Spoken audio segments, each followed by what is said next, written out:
Hello, everyone. Welcome to this episode of SFAB, Science for a Billion Initiative. I'm your host, Sai, PhD student at Carnegie Mellon University and a co-founder of Science for a Billion Initiative. We started Science for a Billion Initiative to encourage and inspire the next generation of scientists, entrepreneurs, and technologists in India. Our hope is that through interactions with a wide variety of inspirational problem solvers, creative thinkers from India, we can bring great visibility and following to the Indian science and research scene. Today we have with us Dr. Rahul Alex Panicker, who is a technology leader and social entrepreneur, and is currently leading research as Chief Innovation Officer at Vadvani Institute of Artificial Intelligence, a nonprofit research organization developing AI solutions for social good. He is best known for his work at Embrace, a social enterprise startup that he co-founded, aiming to help premature and low birth weight babies through a low-cost infant warmer. For this work, Rahul has been awarded numerous awards like MIT TR35, World Economic Forum Social Entrepreneur of the Year.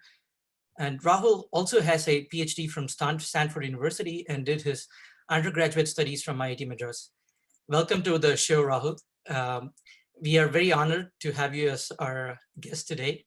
Um, uh, so tell us a little bit about how your sort of career started and how you started looking at how to use technologies for solving societal problems. That's a how much time do I have? There is no time limit or anything, but yeah. The, well, I'll give you the short version of it.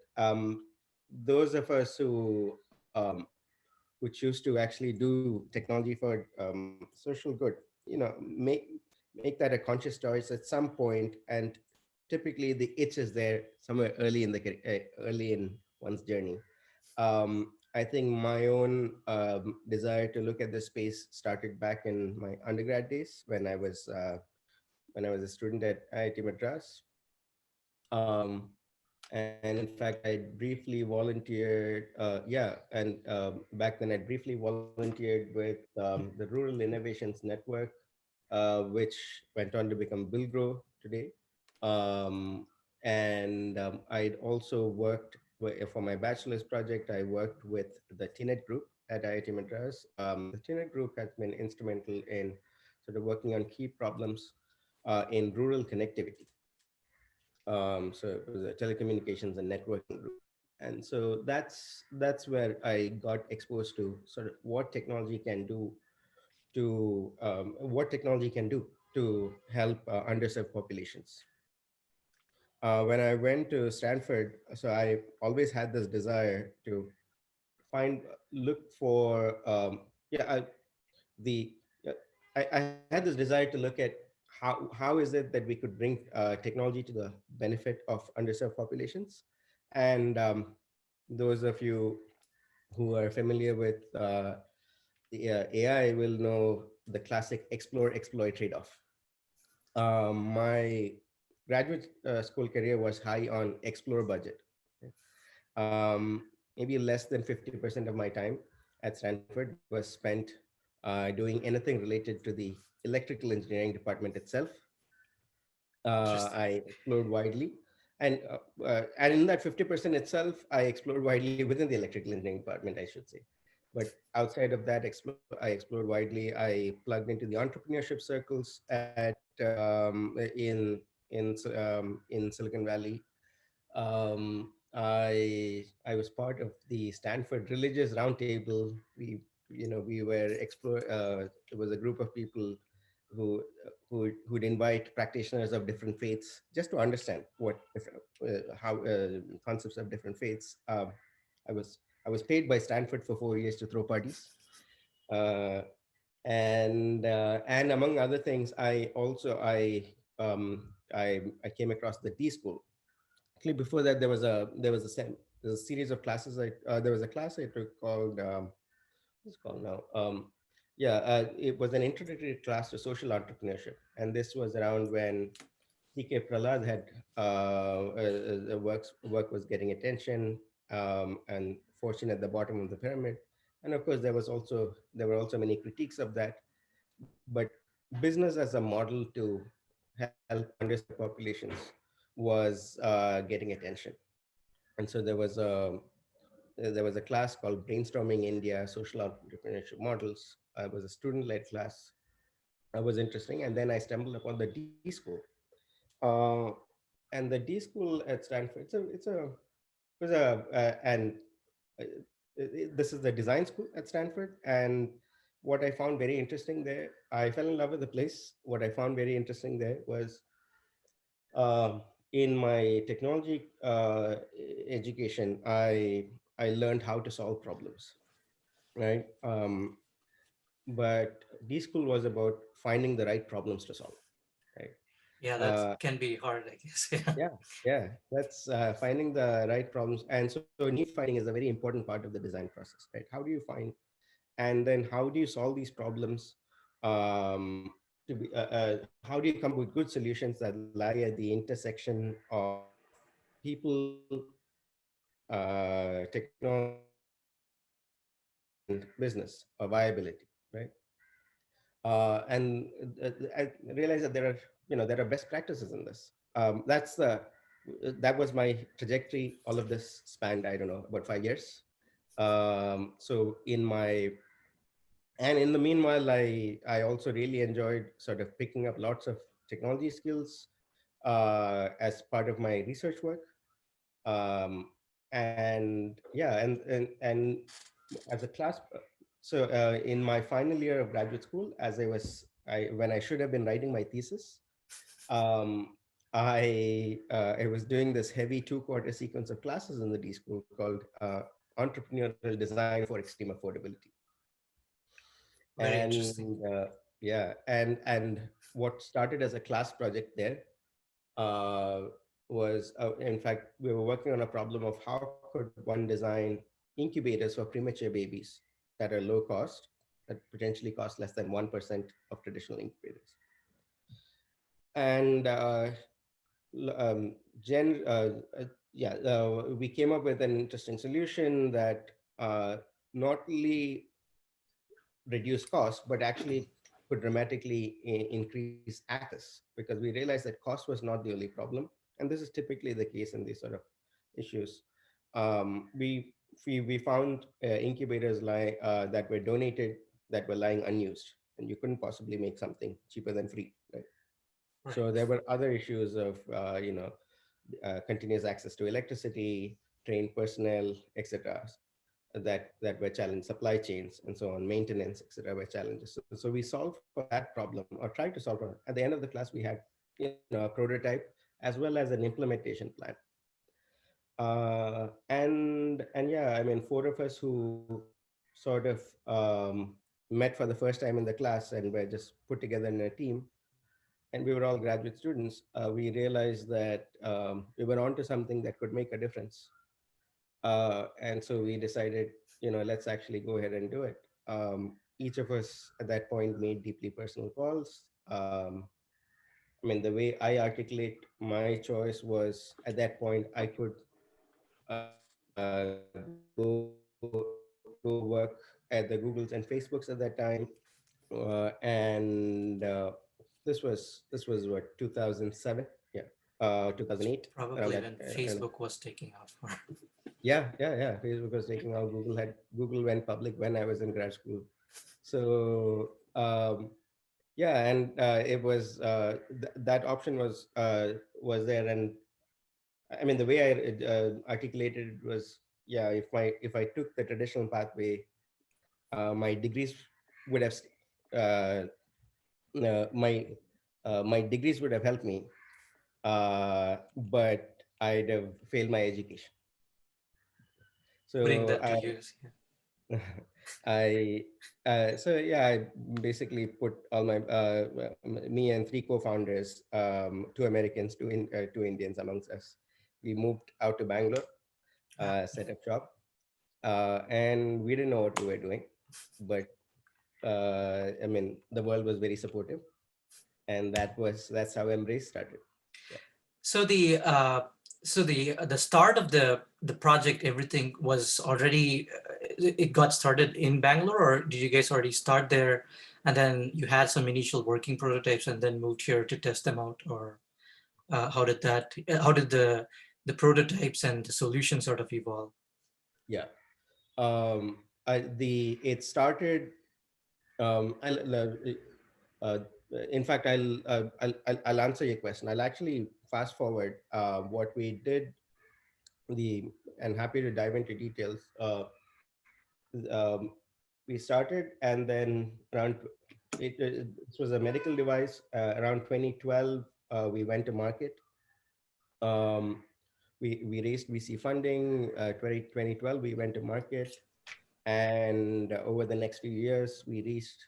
Uh, by now, I don't know how many hundreds of thousands of babies we've reached. When I sort of stepped down from my full time role, it we crossed about 300,000 babies. Now it's probably more than 500,000 babies easily across 25 countries, and that we were recognized by the WHO as a top innovation in global health. And the WHO procured from us to help babies of Syrian refugees in Jordan that time. This was in 2016. So at that point, I figured we've crossed the proverbial chasm, licensed the technology, the product to a larger company that continues to manufacture and sell on our behalf. And I had stayed in touch with my technical roots, and deep learning was taking off, and therefore the field of AI had dramatically changed, and I realized that AI has the potential to make a large impact Right, on right.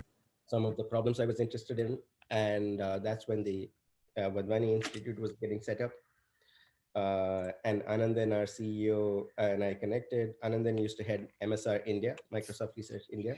Yeah, And I met him once. I oh, you used to did? work at Microsoft Research in What? India, and I think, I mean, when I was there, he was not directly the head of MSR India, but I met him at an offsite party. He was there. We met him. I don't think he will remember anything, but we met in Goa once, in one of the offsite parties. But yeah, Yeah, he's a colorful character. yeah, yeah, uh, definitely, yeah, yeah, that still is the case. And yeah, yeah. so, he had just accepted his position as a CEO, and we met up at an event, at an MSR event at IISc. Interesting. And I was his first hire. That's So I tell I tell Anandan that till I came along, he was a lone nut trying to do this, and I made him the leader. Because the that's leader, awesome. Yeah, the you need story like, about how yeah, someone with control, yeah, follower. So yeah, since then we built up the institute, and we are about, I would say, this was, yeah, we started hello. inauguration Uh, 20. your What's voice is that? breaking a little bit, actually. I'm not able to, Are you able to hear me, sir? yeah, now it's a bit better, but the video is not coming through. Okay, yeah, yep, okay, yeah, it's good now, yeah, okay, Let's just give it a pause, I would say. Sometimes it's fluctuate.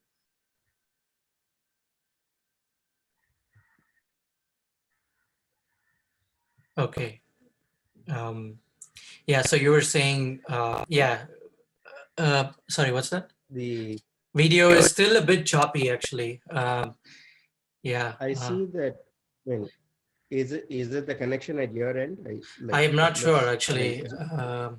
I could also Zoom's telling change. me. Yeah, Zoom's showing a red for you. Oh, it's showing a red for me. Okay, sorry.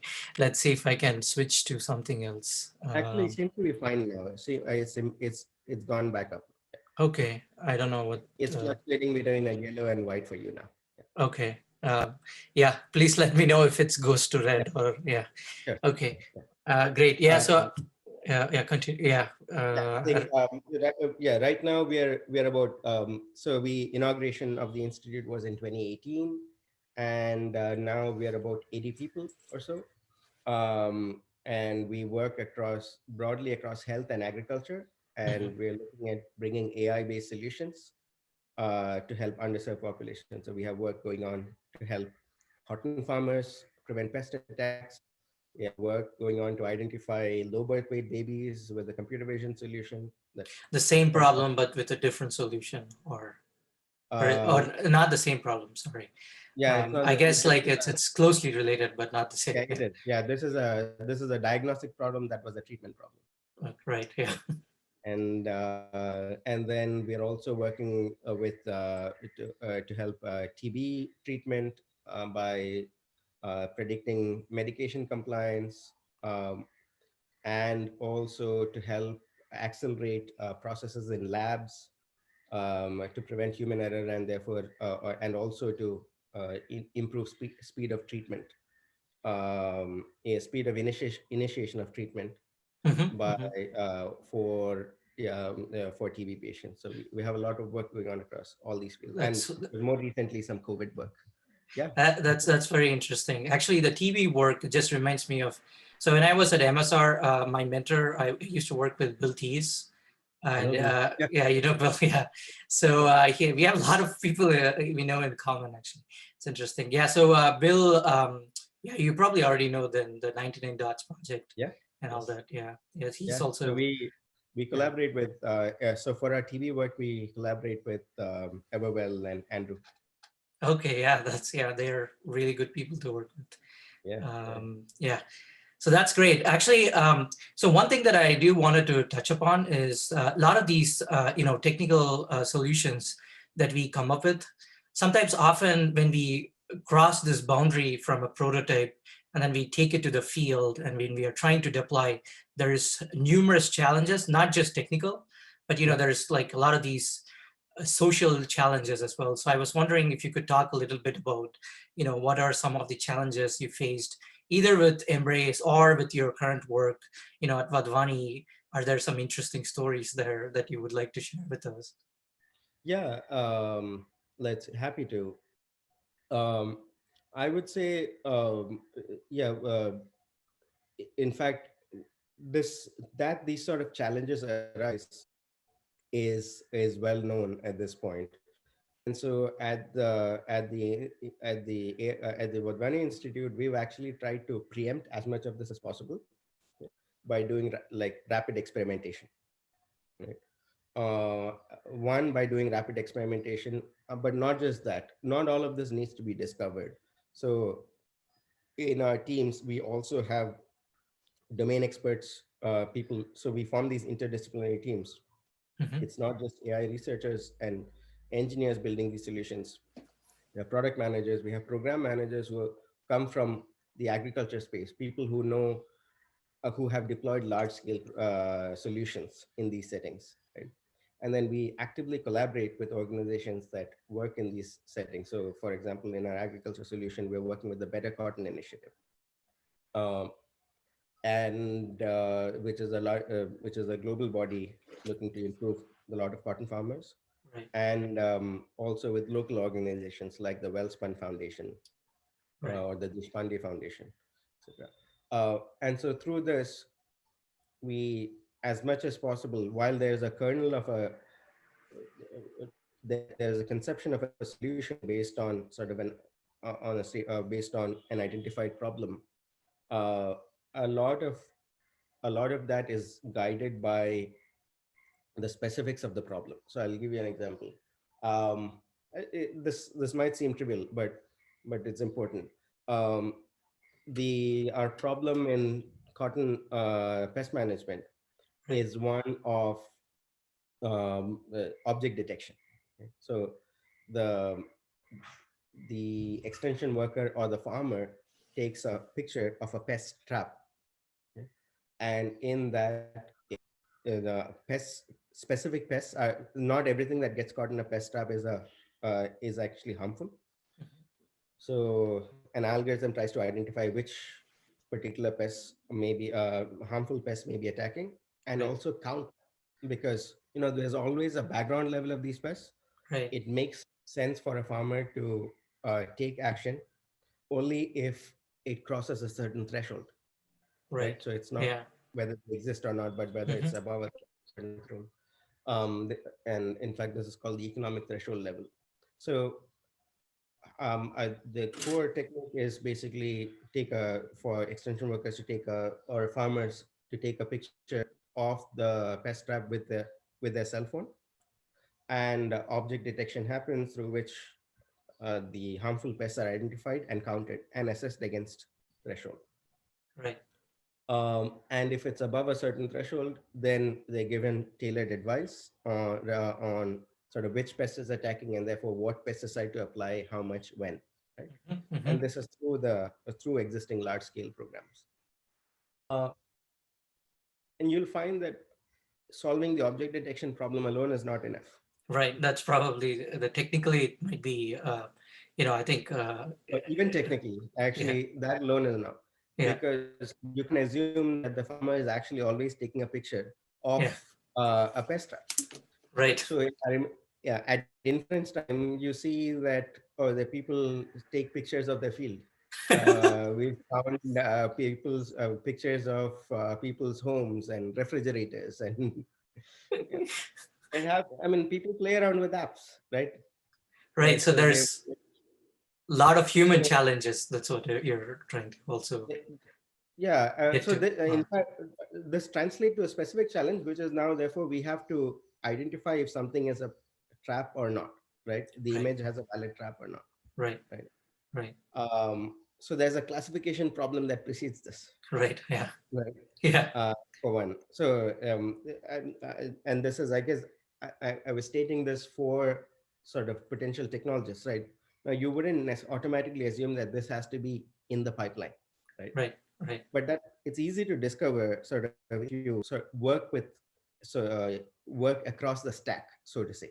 Right. And all the way, don't just solve the technical problems. So, if you work with people who are familiar with the end-to-end problem, you'll actually discover these things fairly quickly, right? And try to experiment rapidly. You'll discover these. That's one. You will, but yeah, the that's on. So, and then of course, we also. I mean, this is a classic sort of AI issue, which is generalizing out of distribution, right? Mm-hmm. Mm-hmm. Mm-hmm. And so you also want to be careful. You don't want to give confidently incorrect answers, Yeah. which brittle deep learning algorithms are famous for Yeah. doing. Yeah. So out of distribution detection, Right. right? Right. Uh, uh, also also became important, Right. because models built for one setting didn't automatically generalize to other settings. Right. Uh, Models that we built for Maharashtra didn't automatically generalize for Tamil Nadu, Yeah. and we realized that the reason was like the background pests were different. Right. Interesting. Uh, one is a warm, humid place. The other is actually a more dry interior place. You know, Yeah. uh, Yeah. so and so conditions were sufficiently different that as far as the algorithms or the right. So Right. Right. at the core technical level, there are differences, and beyond that, of course, you have to think of how, of course, the HCI side of this is very important, right? Right. How much of this does the farmer understand? How much need the farmer understand? Right. Okay. Um, then even if how will they see benefit from this, Right. Yeah. right? Yeah. These, by the way, many of these techniques are well known even in traditional businesses. You want to Mm-hmm. know what you make, your user will find value in, your stakeholders will find value in, right? That Right. they will continue using, right? um, and so we go through we have a framework that we use to sort of try and assess some of these things early on. Yeah.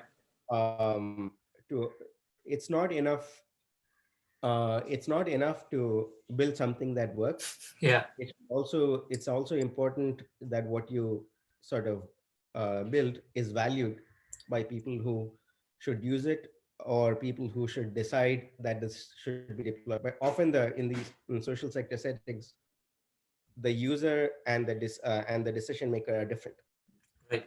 Right. and many times the payer is different. Right. And these considerations are important. Then Yeah. So I mean, that's one example. The uh, i- i- yeah. I mean, we I can keep think, going. I can yeah, give you. no, I I think have a there are lot. many different, Yeah. yeah. So in the interest of time, I do want to touch upon some other areas also. So I think one thing that we do want to talk about is, you come from an engineering background, like you Right. started off studying engineering in undergrad, and also you started off doing your PhD in like electrical engineering. So And I mean, I had AI research at the institute. I'm at heart, I'm very much an engineer. I yeah, I desperately miss the times I don't get to code. Right. I mean, I just right. don't get to code now, but I really miss coding. Right. But we do want to, we wanted to ask you about, how was your experience working with folks from design school or like, other sort of interdisciplinary sort of problems, people coming from social science background, or, how might we bring more of that in India, or what do you think is sort of lacking, and what we could do to push the boundaries a little Yeah. bit more? Sure. Happy to say something there. In fact, one of the key reasons I stayed on for a PhD at Stanford was not the primary reason actually wasn't to do research at that point. Okay? It might seem funny coming from someone who heads research as a research lab, but back then my primary motivation was not to do research.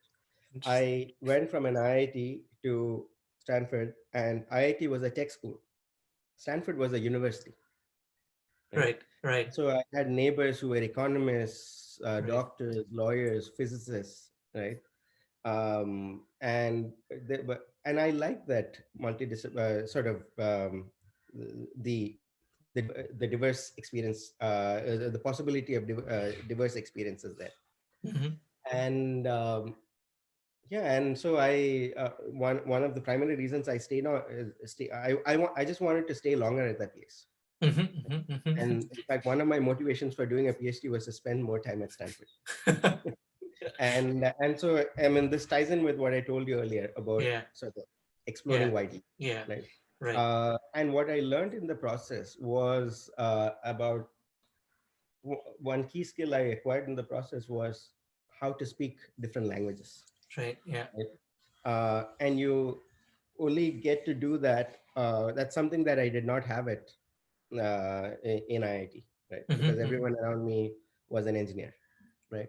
Yeah, I got to speak, and so I do think learning to speak different languages is an important skill, right? How how do you speak? How do you learn to speak with a designer right, right, or someone who comes from a business background who has no technical background, right? right. Yeah, Someone in sales. yeah, How do you learn to talk to a doctor, right? yeah, yeah, And of course, later in my journey, I learned how yeah, to talk to government officials, how to talk to frontline health workers, yeah, right? yeah, And how to talk to VCs. yeah. So all of these, so talking those different languages, how might I mean, I don't. How might Indian or sort of schools Hmm. enable this? I don't know of a better way Hmm. than bringing provide opportunities where people from these different backgrounds actually can come together, Hmm. right? So schools themselves are. We have technical schools that are different from business schools and med schools, etc., law schools, etc. Right? But if there can be occasions where these groups can come together to Right. do that through a project class or Yeah, something that where there's yeah, interaction and where they get exposed to each other. I think they'll be helpful for everyone. yeah. Like a senior design project or something like that. Something, yeah, Yeah, and it's not for everyone, right? Not yeah. everyone is interested in doing that. Not everyone's cup of tea here. Yeah, right. That's right. And I think also the new education policy is talking a little bit about expanding existing universities into this multidisciplinary realm and bringing in, more of this interdisciplinary nature into the universities, I think. Yeah. So can you tell us a little bit about some of the lessons you learned as a socio-technical entrepreneur as a result of your work at Embrace and Vadvani AI? Something that you might have not thought about going in, but then now taking a step back, you might have, realized that or something like that. Yeah. Maybe I'll share some lesson. It's some combination of pieces of advice I got or lessons I learned. Right. Mhm. Um, One thing I tell people is this, especially folks who are considering going into spaces like this, that uh, most people who are going to watch this show, I'm going to say, you're never going to starve in life. Most of you will have degrees and pedigree behind you, right? So if you find yourself fearing, oh, what will happen, and feel free to call out your own BS. And this was something that I was told when I was young, and when I realized that, it was kind of liberating.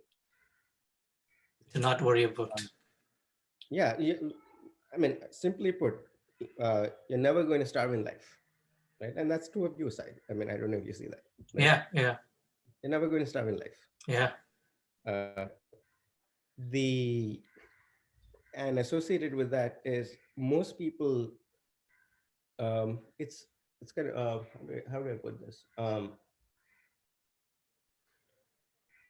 The Most people regret things that they never tried Hmm. rather than things they tried and failed at, Hmm. right?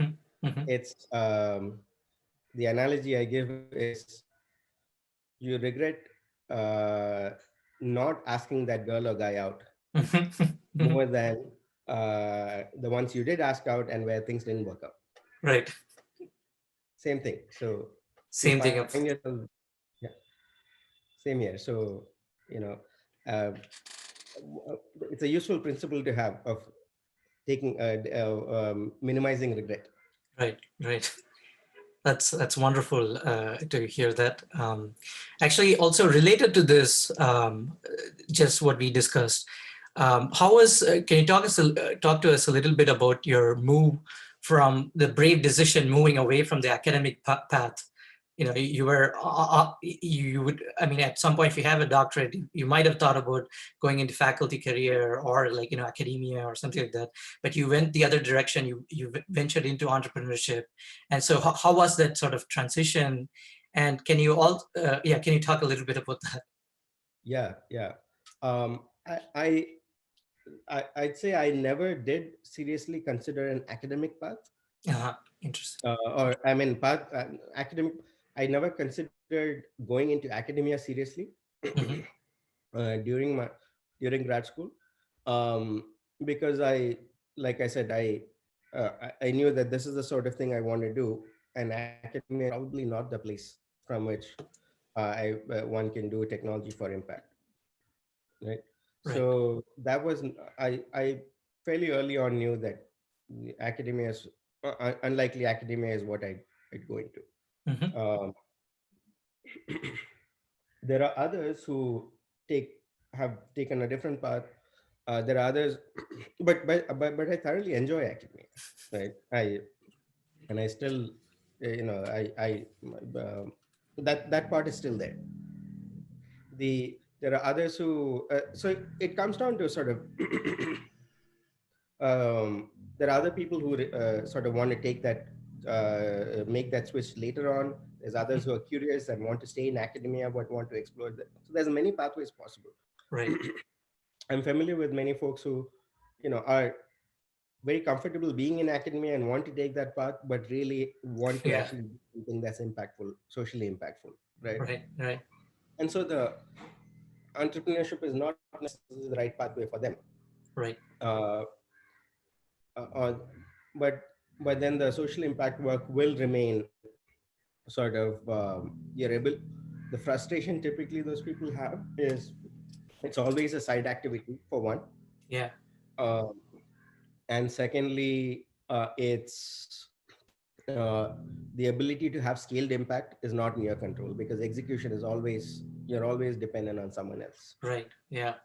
You write papers, and uh, then after that, you have to rely on someone to scale it up and do stuff. yeah, you do write the grunt papers, or work. you put code out, or you start, or you spin off companies, right? Right. Yeah. But you that's also possible, but ultimately the impact, so you don't do it yourself, right? Right. Right. uh, and sometimes that's okay. I mean, Yeah. your skill may be in actually coming up with lots of these ideas and letting other people run with it. Mm-hmm, But mm-hmm. and yeah, it's hard to it's hard because lot these ideas also have lots of high mortality rate, Right. right? Right. Yeah. High mortality, right? Yeah. And so and what differentiates, I mean, this is well known, and and I will say this, and to most people who hear this it might make limited sense, just as it made limited sense for me when I heard this as a graduate student. What that what eventually makes or breaks is actually execution. Mm-hmm. This um, which is that I mean, people say this, right? Ideas are cheap, execution is hard. Yeah. Ideas by time or something. Yeah. Yeah, and I would say yes, but good ideas aren't easy. Mm-hmm, Good mm-hmm. ideas are important, but I completely believe, having sort of taken this journey, I completely believe that the challenges of execution. Right, Right. Right. you can have all the ideas you have, but making seeing it through, making a difference in the real world, Right. building an organization to be able to see that through, or getting other people to actually join you in that journey and take that path, that's not easy at all. Right. uh, like I said, I you won't feel it in your bones till you've actually tried doing that. uh, Yeah. I It was something I sort of heard but didn't quite understand when I was a grad student. Now I really know what it means. When you actually live through it, yeah, you realize it. I see. Really wonderful to hear that. So another question sort of related to this is, moving from India to US, US to India, it's not something that you see often people do. And that is, has that been like a major sort of a career decision for you, or was it hard to decide, or was it, how did that decision sort of come about? Yeah, I mean, yes, it was a significant it was a significant decision. And so on the one hand, it was a significant decision. That's certainly there. It was not just a career decision, right? It's an intensely personal decision. Hmm, hmm. Of you know, I'm in sunny California, right? Yeah, yeah, Uh, and I miss the culture there. I mean, my I sort of form my intellectual roots there. The but the question of but for me, ultimately, uh, when I made the switch, yeah. it was sorry, is the connection Yeah, the connection's a bit, yeah, it's not really, are you able to is it on my side again, or? I don't no, this time I think it's also on my side. Okay, Uh, now it's a bit but better I think actually. yeah, it's better. Yeah, Yeah, yeah, yeah, I don't know. Yeah. okay, So yeah, I was saying that when when it was time for me to actually make the choice, it wasn't hard, right? right. Because I knew what I was doing. Multiple reasons. I knew why I was doing it, and it was to actually do something that I truly believed in, and this was the pathway to take. Mm-hmm, Um, I also did that with a set of people. I didn't do it alone, right? I did that mm-hmm, with a set of people who were in the journey with me. We had a support system, right? Um, I mean, we had a support system in the US. We established a network in India, and we had good mentors in India, people who are willing to help us, right? Um, and that greatly helped, by the way. So folks like Mr. Narayan, the founder of Infosys, etc., were very supportive and gave valuable help early on. mm-hmm, Um, Kiran Shaw, etc.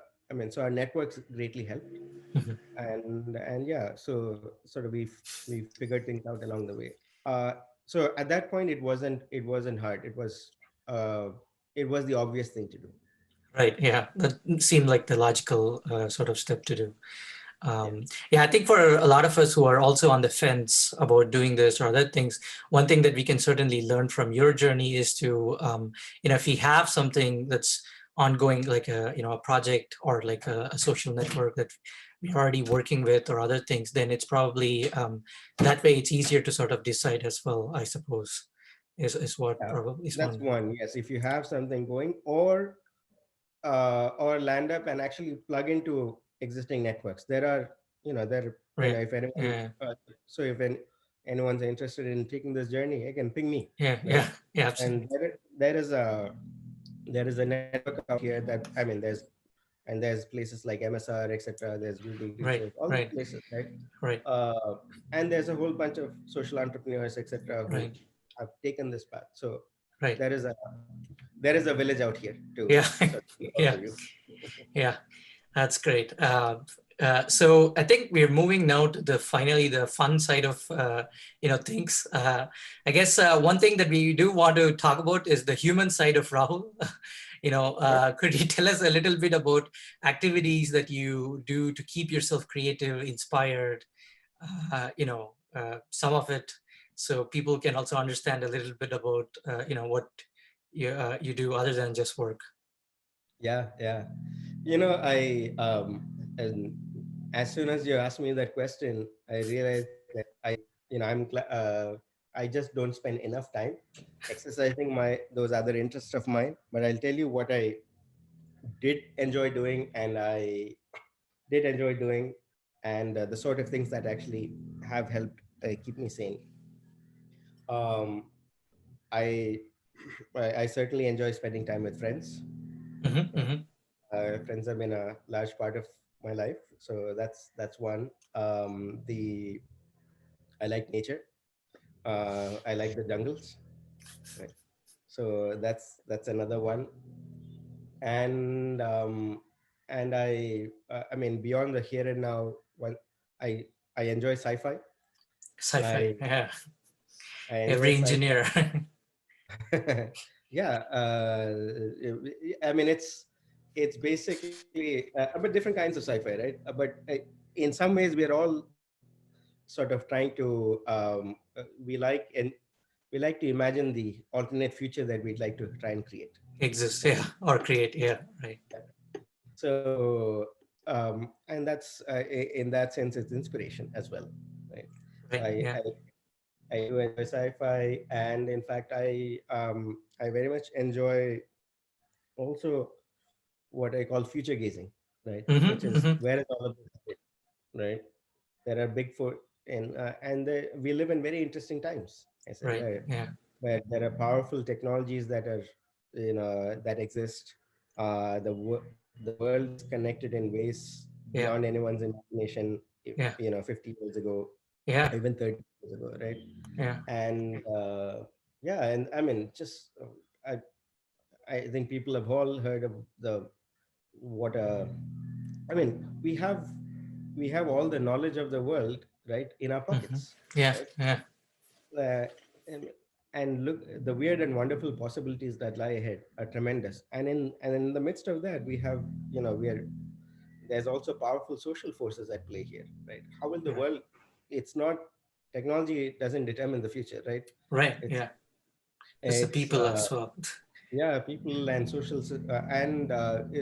and social structures that Right. exist, Right. right? Right. So I mean, there's a lot of game theory at play here, right, Right. of how Right. Yeah. so, and you see this and so it's where is this headed, and Hmm. will where is this headed, how do we engineer this so that this goes in a direction that we all desire. Hmm. Hmm. Right. Yeah, so dreaming dreaming is a good pastime that I enjoy, and I wish I had more time for that. Right. Yeah. So the last question, we've come to the last question of our sort of interview, and so the thing that we wanted to ask you, if there's one thing that you want to tell young audience who are watching the show, or what would it be? Or yeah. If there's one thing, I think if there's one thing, I already said that, which is that you have one life to live. Right. and what you regret are those decisions, are those choices you never even tried, Right. rather than the Right. ones that you tried but failed at. Right. So, especially for young people, my advice is keep your explore budget high, explore widely, put yourself in situations that you've never experienced, go talk to people that you never knew or may never talk to. Mhm, Expand mhm. your horizon. Right. Right. You don't, it's very likely you don't know yourself yet. So through that process, you will not just be discovering the world, you will also be discovering parts of yourself that you didn't know existed. Wonderful. That's really nice to hear. Thank you so much for participating in this episode with us. And I am going to stop recording now.